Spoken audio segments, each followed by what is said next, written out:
दरम्यान मंत्री जयकुमार गोरे निर्दोष सुटले नाहीयेत असा दावा तक्रारदार महिलेने केलाय. गोरेंनी माफी मागितल्यामुळे केस मागे घेतली आहे असंही ते म्हणाले. तर उपकार करूनही गोरे मला पुन्हा त्रास देत आहेत असा आरोपही या महिलेने केलाय. गोरेंनी दबाव आणला, जीव मारण्याची धमकी दिला असाही आरोप आहे. नंतर 2019ला ह्या गोरेनी त्याला ते शपथविधीसाठी ज्यावेळी त्याला ही केस आडवी येत होती त्यावेळी त्यांनी माझ्यावर प्रेशर आणले की आम्ही तुम्हाला जीवे मारू, तुमच्या कुटुंबाला त्रास देऊ असं केल्यानंतर ऑक्टोबर 2019ला मी ही केस मागे घेतली. केस मागे घेतली म्हणजे कशी घेतली तर हा अक्षरशः म्हणजे मी ज्यावेळी केस करताना सुद्धा मी डगमगले नाही, मी तेव्हाही डगमगले नाही. मी म्हटलं मला रिटर्न स्टेटमेंट द्यायचं की मी पुन्हा असं करणार नाही आणि कुठल्याही प्रकारचा त्रास तुम्हाला देणार नाही.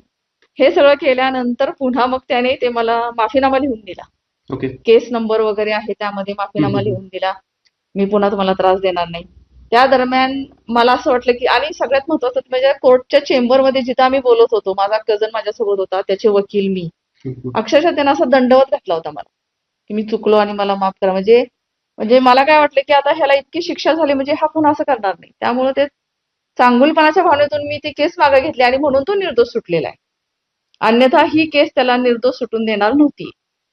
म्हणजे तो जे काल बोलला पेपर दाखवतोय मी निर्दोष सुटलो नाही, तू निर्दोष होतास तर मग तुला 10 दिवस पोलिसांनी पहिल्यांदा आत का ठेवला, मुंबई उच्च न्यायालयाने तुझा जामीन अर्ज का फेटाळला, सातारच्या कोर्टात ज्यावेळी अटकपूर्व जामीनसाठी प्रयत्न केला तिथे का फेटाळला गेला आणि मग तुला पोलीस स्टेशनला हजर राहिल्यानंतर तुला जामीन मिळाला.